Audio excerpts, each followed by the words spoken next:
We'll just start here. Last week we read passage of scripture dealing with Rehoboam, how that when his father Solomon died, the kingdom went to him. He went and asked the elders what their advice was, how he should begin his reign, and the people had asked him, your dad really piled it on us with taxes and everything. Could you lighten our load? If you do, we will follow you without fail. And he got advice from the older folks, and they said, listen to the people. If you do as they say, they'll be faithful and follow you. Well, I guess he didn't like that advice very well, so he went to the young folks his own age and asked them what they thought he should do, and their opinion was that just tell the people, you thought my dad was bad, wait till you see how I do it. And so they rebelled. And earlier during the reign of Solomon, he'd had a run-in with Jeroboam, and Jeroboam had to flee down to Egypt to keep from getting killed. And after he heard that Solomon was dead and that what Rehoboam was planning to do, what Rehoboam was planning to do, all the people sent down to Egypt and said, hey, come on up here, we want you to lead us. And so they said, you can have Judah to yourself, but the rest of us are not going to follow after you, Rehoboam. And so they started following after Jeroboam. So that began the divided kingdom. And I don't know if I showed you this chart last week or not, but these are the first three kings, while the kingdom was united under David and his family line. David first, then it was first Saul, and then David, then Solomon, and then now Rehoboam. And Rehoboam, let's see. Well, Rehoboam, we're going to talk about him again later, but he wasn't the best of kings. He was of the Davidic line, which God promised that the Messiah would come through the line of David. But he started off bad, as we just talked about, and wasn't the best of the kings.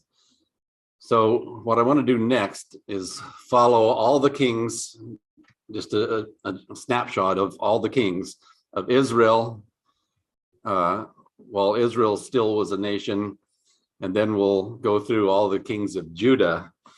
And you'll see what I'm talking about as we go here. The first king of Israel. Now, from that map, Israel was the north 10 tribes. This was kind of the dividing line here, and all this whole area was the 10 tribes that were under Jeroboam. Everything below this line was Judah, and that was under Rehoboam. And the Davidic line, if you want to call it a dynasty, that's what it was. Israel wasn't quite so fortunate to have just one family line through all the kings of Israel. To begin with, there was Jeroboam. He was the first king, and so he started the first dynasty.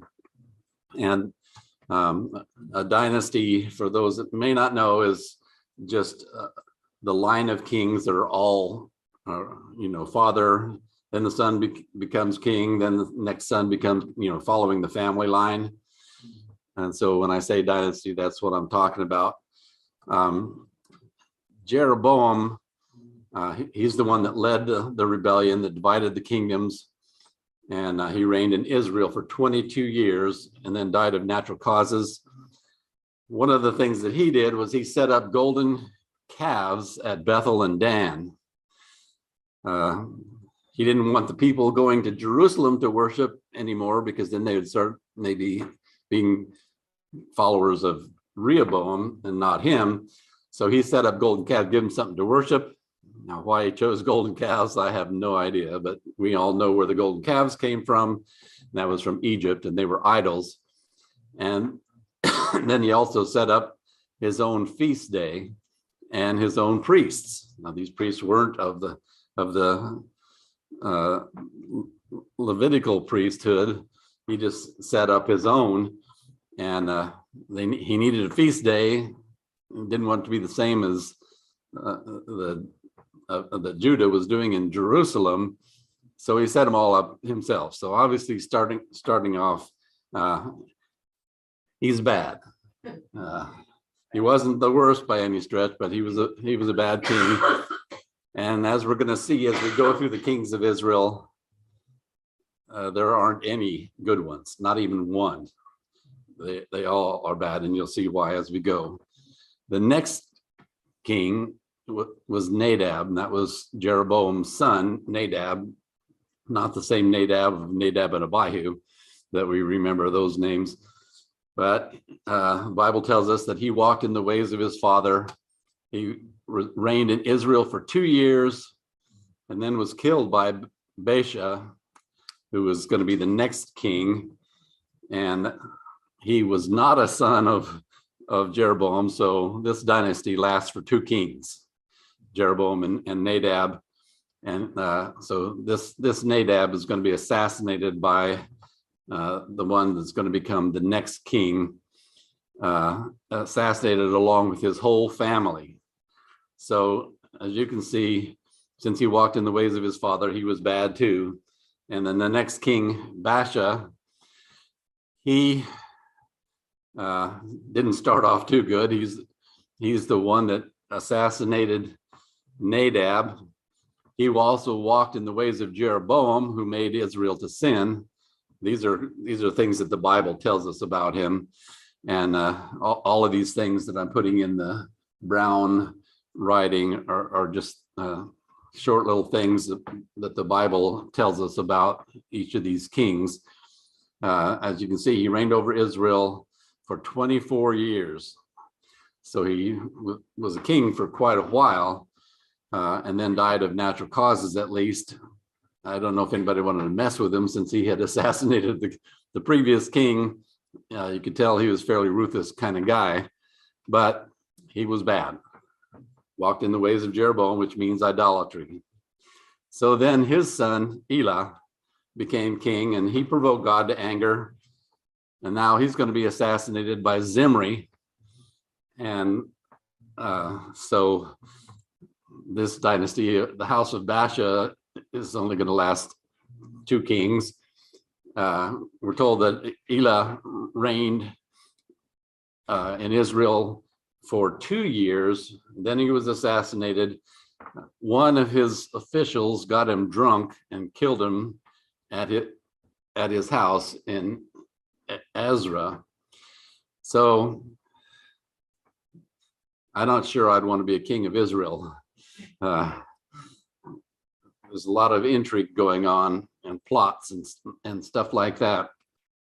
So Elah was bad also, assassinated by Zimri. And so you have the house of Zimri. And the next dynasty begins. This says he reigned in Israel for 7 days. So can you imagine what his kingdom was like? He lasted 7 days, and then I'm just going to read this. He slew the whole household of Baasha. He killed Baasha and all of his family, and became the king himself. And then the people came and attacked him, and he committed suicide by burning the king's palace over himself. Set it on fire and stayed in there. So how are we going to label this guy?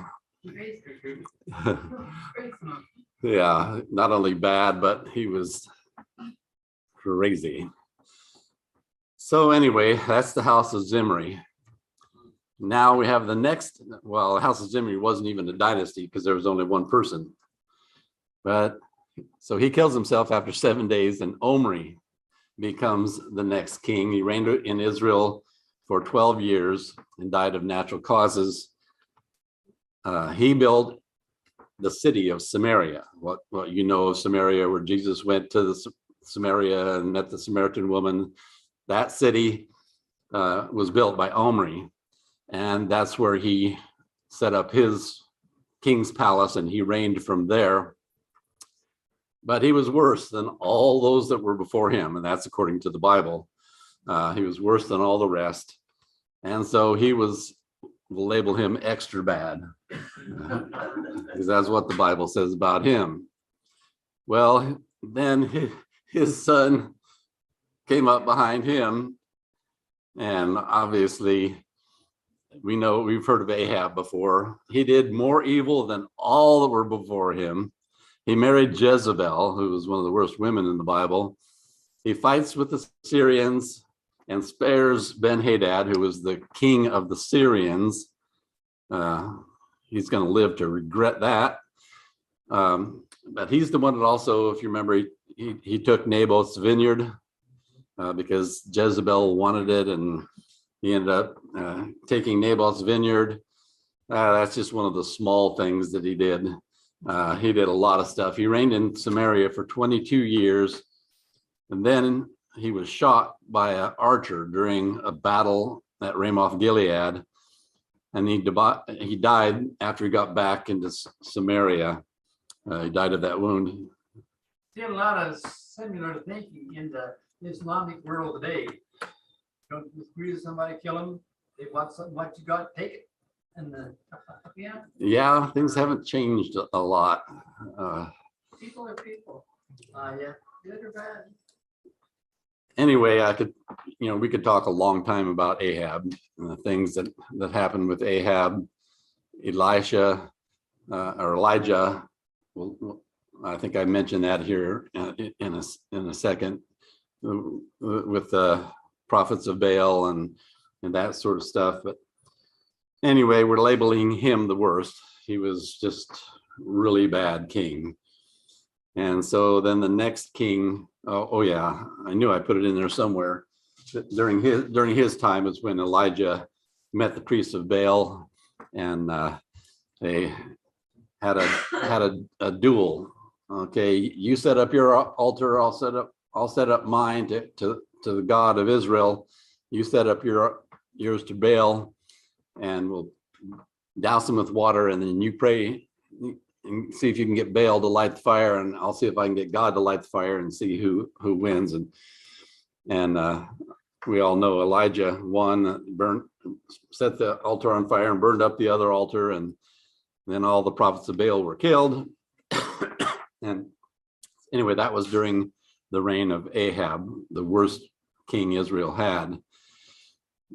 So then after Ahab was Ahaziah, his son. And Ahaziah reigned over Israel for 2 years.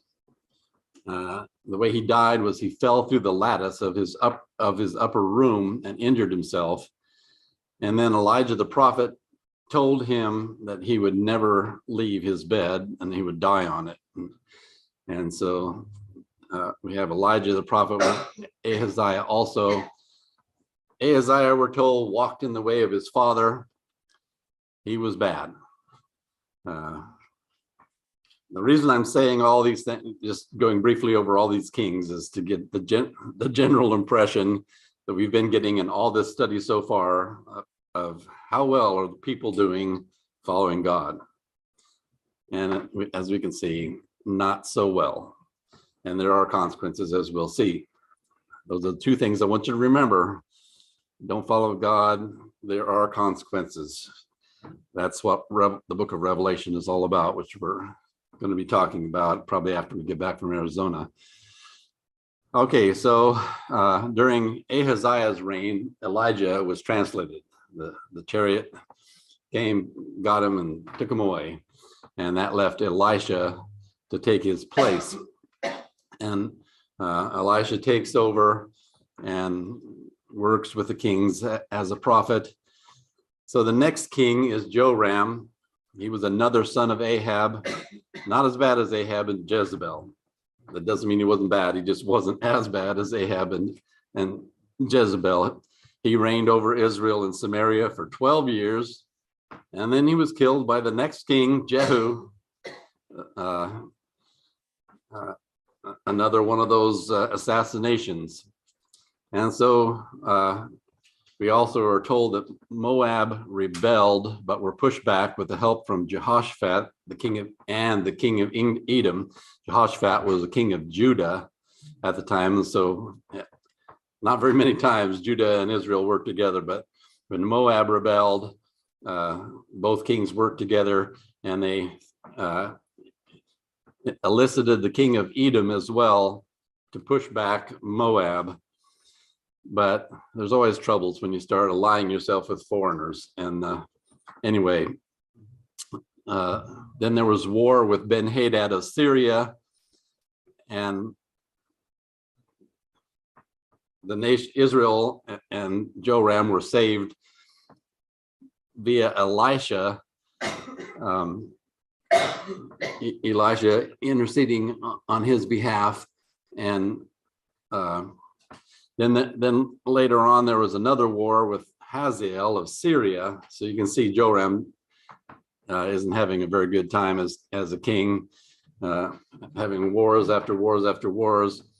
Then Joram was wounded, and then he was killed by Jehu as he was heading away. Jehu shot him in the back with an arrow, and that's how his life ended. And so we label him also as, oh, pardon me. Oh, I'm going the wrong way with my button. Label him as bad, but he's not the worst or as bad as some of the other ones before him. So the next king starts a new dynasty, the house of Jehu. There's a lot written about him in the New Testament. He's quite a character. Anyway, he reigned over Israel and Samaria for 28 years and then died of natural causes. So he had a good long reign. But one of the things the Bible says is that he was anointed by God to destroy the house of Ahab. So Jehu was actually working as an agent for God when he killed this last king, Joram. And that's not all he did, but this was God wanting this to happen. He killed Joram and 70 of his sons. Joram must have had a lot of wives. He had 70 sons, and Jehu killed Joram and his 70 sons.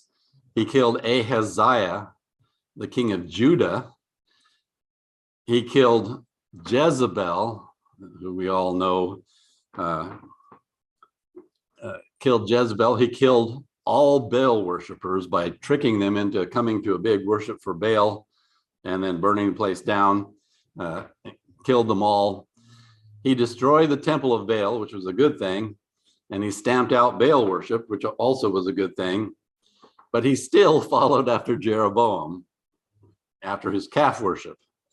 So guess how we label him? Mostly bad. So even though he did a couple good things, as we know, God uses bad folks to accomplish his purposes sometimes, and he used Jehu. So you can see that there's a lot about him and what a character he was. Anyway, then his son Jehoahaz, after he dies of natural causes, Jehoahaz comes in. He walked in the ways of Jeroboam, also following after the calf worship.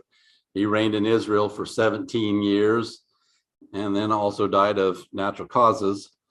But he was delivered into the hands of Hazael, who was a king of Syria, and Ben-Hadad as well, and also a king of Syria. But he requested for relief from God, and God gave it to him. But he still didn't depart from the ways of Jeroboam. So we label him also bad. Next in the house of Jehu, in the same dynasty continuing, is Jehoash, or otherwise known as Joash. He reigned over Israel for 16 years, died of natural causes. He did evil after the ways of Jeroboam, visited Elisha on his deathbed, and was given the opportunity to take a bunch of arrows, strike them on the ground as a symbol of how he would beat the Syrians. Well, he only struck 3 times. I don't know how it made a difference, but he only struck 3 times. And that showed a lack of faith, or how much he wanted to conquer the Syrians.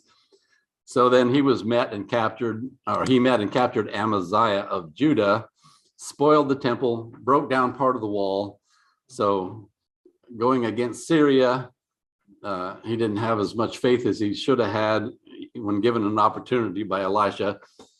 And then he attacked Judah, captured Amaziah, the king of Judah, and he spoiled the temple, broke down part of the walls.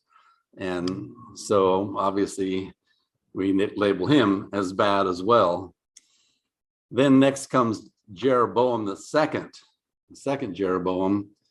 Oh, I guess I was going to add in there that Elisha dies during Jehoash's reign. So then comes Jeroboam. He reigned in Israel for 41 years, or in Samaria over Israel for 41 years, died of natural causes. The book of Jonah, the whole business of Jonah and the whale, and Nineveh, going to Nineveh and preaching, that happened during his reign. He did evil after the ways of Jeroboam. He restored lost territory to Israel according to a prophecy from Jonah. So he was able to get back some of the lost territory after fighting with, after Joash had fought with Syria, and they lost territory. He got some of it back, but the Bible says he was a bad king as well. I don't know. Can you read all this? Is that okay? I was trying to cram a lot of stuff into a small space, but anyway, Jehu's dynasty continues. So he had a long dynasty, and the next king in line was Zechariah, not the Zechariah that's a prophet, but just a man named Zechariah, and he reigned over Israel for 6 months. And the way he died was Shallum killed him in front of the people and succeeded him as king. He did evil after the ways of Jeroboam, was publicly assassinated by Shallum, thus ending the dynasty of Jehu after 4 generations. And so there was a pretty decent dynasty there, but he was assassinated, and Shallum was the one who did it, and he was bad because he did evil after the ways of Jeroboam. And then Shallum began another dynasty. None of his deeds are mentioned in the Bible. We don't know what he did, but He didn't live long yeah, he reigned in Samaria for 1 month, and then Menahem, son of Gadi, attacked Shallum and assassinated him. So he had assassinated the previous one. Now he's getting assassinated himself after 1 month. So I put a question mark there because we don't know what he did, but I think he probably was just like the rest of them so far, but he didn't have enough time to really do anything. Okay, so that's Shallum. So now a new dynasty starts. I guess the previous one wasn't actually a dynasty because it was just Shallum. The next dynasty is the house of Menahem, or I say Menahem because that's the way I always pronounced it from when I was young, until Menachem Begin became president of Israel. And I learned that word is pronounced Menachem. So that's the way you really should say it. Anyway, he reigned over Israel for 10 years, died of natural causes. He followed in the ways of Jeroboam. He made war with the Assyrian city of Tifsah. He was very ruthless. At one point, he ripped open a pregnant woman Tiglath-Pileser, the king of Assyria, came against Israel and forced Menachem to pay tribute to him or else be destroyed. So Menachem paid tribute to Tiglath-Pileser of Assyria. As you can see now, Assyria is starting to assert itself. Before it had been the Syrian Empire, and now Assyria is asserting itself. And after he died, after 10 years, then Pekahiah became the king. Oh yeah, I forgot to put he's a bad guy too. So Pekahiah became king. He followed in the ways of Jeroboam, reigned for 2 years, and this says the next king, Pekah, another dynasty is going to start. He took 50 men with him and assassinated Pekahiah in his palace in Samaria. So now this short dynasty of Menachem is going to end here, and we have Pekah as the next. And as you can see from this, there is no dynasty here. It's just Pekah. He reigned over Israel for 20 years, though. And then Hoshea, this next guy, conspired against him and assassinated him. He usurped the throne and then followed in the ways of Jeroboam. He was a bad king as well. So then Hoshea, after assassinating Pekah, becomes king. He reigns in Israel for 9 years. And then the way he died was King Shalmaneser of Assyria attacked and captured Samaria. He charged Hoshea of treason and then put him in prison, and then he deported the Israelites to Assyria. So he was evil, but not as bad as previous kings. He paid tribute and served Shalmaneser of Assyria. Then he rebelled against Assyria, big mistake. And he made a pact with Egypt, another mistake. And so in general, he was a bad king as well. And so we're going to follow here with, during his reign was 722 BC. Actually, at the end of his reign was 722 BC. And that's when the 10 tribes of Israel were taken captive and deported to Assyria, and they would never return. There would be a few remnants that trickled back and became the Samaritans, but otherwise, this is the end for the nation of Israel. Samaria was captured by Assyria. The people were taken into Assyrian captivity. Okay, so I guess we still have time to, this is the end. These are all the kings of Israel. And that's the end of Israel. The 10 tribes get taken off into Assyrian captivity. It's all over. All the cities and everything were destroyed when Shalmaneser attacked. And so the northern 10 tribes are devastated. All the people are gone. Maybe some rabble was left, but all the people were gone. Okay, so then now we're going to go backwards a little bit and start with the house of David. Remember, Rehoboam caused the division of the kingdom.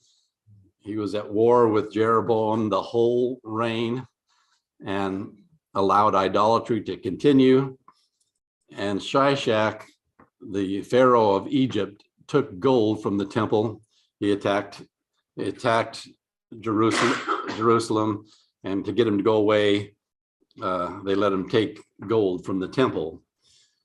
And so Rehoboam reigned 17 years and died of natural causes. But he was mostly bad because he was still following after, allowed idolatry to continue. And he's the one that caused the division in the first place. Okay, so the next king, Abijah. You notice I changed the format because this chart that I was working with compressed everything really small, so I had to change the way I wrote the descriptions of each king, so you'll see it's a little different than with the ones of Israel. But he walked in the sins of his father, and he also was at war with Jeroboam all of his reign. He reigned for 3 years and died of natural causes. And since he walked in the ways of his father, he was mostly bad too. Then next is Asa. Now these are all one dynasty. Everything, all the kings of Israel were one dynasty. Next was he followed after the ways of David. He did right in God's eyes. He removed idolatry. He had war with Baasha of Israel. He made a pact with Ben-Hadad of Syria against Baasha. Might not have been the best idea, but because he followed after David, did right in God's eyes, removed idolatry,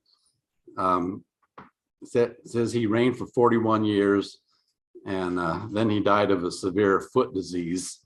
But how do you think we should label him? For once, we get some green. So far, of all the kings of Israel, it was all bad, all red. Now we get one we can actually call a good king. It was Asa, the house of David. Then the next king, Jehoshaphat, he says he reigned for 25 years and died of natural causes. He walked in the ways of David, took away the high places. High places were up on tops of hills where they built these altars to the Baals or to any of the other gods, worship the golden calves and all that kind of stuff. That was always, anytime you hear high places, that's talking about idolatry. He took away the high places, goes to battle against Ramoth Gilead with Ahab as an ally. Ahab dies, and he fights an unbattle with the Moabites, Ammonites, and Edomites, and God wins. Well, a battle never actually took place. Yeah, it was. Remember the ditches? I don't know if you remember the story about all the ditches. Anyway, you can go look that up for yourself. But God intervenes, and the Ammonites and Edomites and Moabites were defeated there. Jehoshaphat also joined with Ahaziah of Israel to build ships of Tarshish, which God was not happy with. The children of Israel were not supposed to have chariots, and they were not supposed to build ships because God wanted, you trust me. Don't, these ships were warships. And God wasn't too happy about it, but he did walk in the ways of David and took away the high places. So we'll label him good too. All right, the next king, Jehoram, or Joram is also called. He reigned 8 years and died of a severe stomach disease. We'll mention that in a second. But he married one of Ahab's daughters. Good idea? No, not a good idea. He married Athaliah, who I don't know if it's possible to be as bad as Jezebel, but if it was possible, she was it. She was a bad queen. And he killed all of his brothers to keep them from killing him. He said, I'll just save myself some sweat here. I'll just kill him now. So he killed all of his own brothers. He fought with Edom, which had rebelled. He made high places in Judah. Good idea? Not so much. He caused the people to commit fornication against God by worshiping idols. He attacked and spoiled, or he was attacked and spoiled by the Philistines and Arabians. He died a horrible death from an incurable disease in his intestines. At the very last, his intestines actually came out. And so he was laying there in bed, accompanied by his own intestines, and died soon after that. So anyway, how are we going to label this guy? He was bad, even though he's the king of Judah and of the lineage of David. The next king, Ahaziah, he was the son of Athaliah, the worst queen. He walked in the ways of the house of Ahab, went to war with Joram of Judah as an ally against Hazael of Syria, went to visit Jehoram of Israel, was killed by Jehu, who usurped the throne of Israel. So remember, we just talked about Jehu killing Ahaziah and a whole bunch of other folks. Well, this is Ahaziah that got killed by Jehu, but Jehu didn't take over. Guess who took over? Well, he was a bad one. Who took over was his mother, Athaliah, who was an evil queen. At the death of Athaliah, she had all of her grandsons, heirs to the throne, slain. Can you imagine killing all of your own grandchildren? Had them all slain. One grandson survived, though, because he was hidden and raised in the temple by Jehoshaphat. Well, she followed in the ways of her father Ahab, promoted Baal worship, damaged the temple. I mean, she was the queen of Judah, and she damaged the temple. She was slain at the command of Jehoiada the priest, and the people then destroyed the house of Baal. So guess how we have to label her? Yeah, she was evil. She was really bad. And so that's the only actual queen that reigned over any of them. And this was in Judah. So the next king then was Jehoash. He was 7 years old when he began to reign. He reigned 40 years, and he did right. You know, just a 7-year-old, he must have been influenced pretty well by the prophet. He did right, took advice from Jehoiada the priest, repaired the temple damaged by Athaliah, became wicked after Jehoiada's death, after this priest that had been his influence as a young person. After he died, then he became wicked. He served idols. He killed Zechariah, Jehoiada's son, for prophesying against him. He gave the gold of Hazael to spare, or he gave all the gold that he had to Hazael to spare Jerusalem. And then he was assassinated by his own servants while he was on his deathbed. His own servants killed him. And so we get to label him good to start with and ended up being bad. Next king, Amaziah, he did right, but not like David. He did not remove the high places. He killed the servants who had killed Jehoash, so he at least did something. He defeated the Edomites, but he brought their idols home and set them as his own gods. Of all the stupid things to do, that's what he did. He requested a face-to-face confrontation with Jehoash of Israel and was captured. Then the conspiracy forced him to flee to Lachish, where he was killed by his own servants. And so obviously things didn't go too well for him. He started off good, but then things went south. Then you have Uzziah. He did right as long as he followed the advice of the prophet Zechariah. He prospered greatly in war with the Philistines and the Arabians, built many fortifications, gained a reputation for strength. But then he became egotistical, entered the temple to burn incense. God struck him with leprosy for the rest of his life. So he had no business going in the temple to burn incense. He did that just because he wanted to. And it was totally different from David's situation when David entered the temple. Anyway, God struck him with leprosy for the rest of his life. And so he reigned for 52 years, but it wasn't a pleasant last part of his reign. He was mostly good, but some bad stuff happened. Then there was Jotham, and he did right in God's eyes, but the people were corrupt. He didn't make the people do right in God's eyes. They were going to do what they wanted to do. But he fortified the temple in other parts of Judah, and he subdued Ammon and received tribute from Ammon. And so in general, he was good. And then Ahaz, he walked in the ways of the worst kings of Israel, made his own children pass through the fire.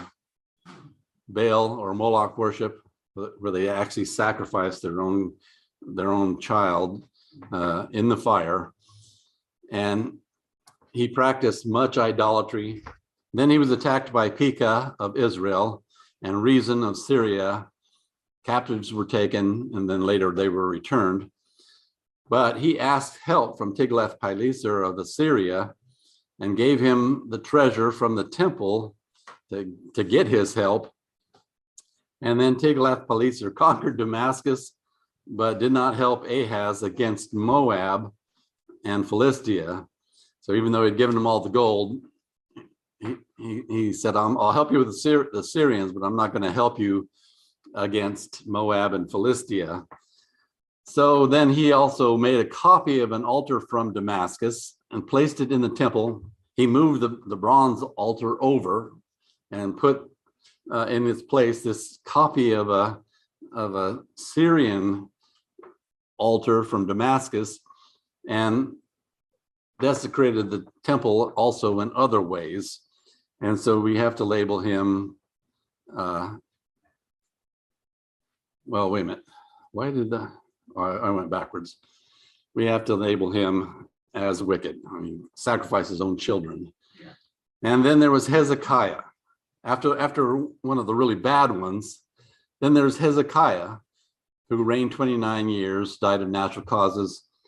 There was none like him of all the kings of Judah. I guess there was one we're going to see Josiah, I mean, was at least as good, if not a little bit better than he was.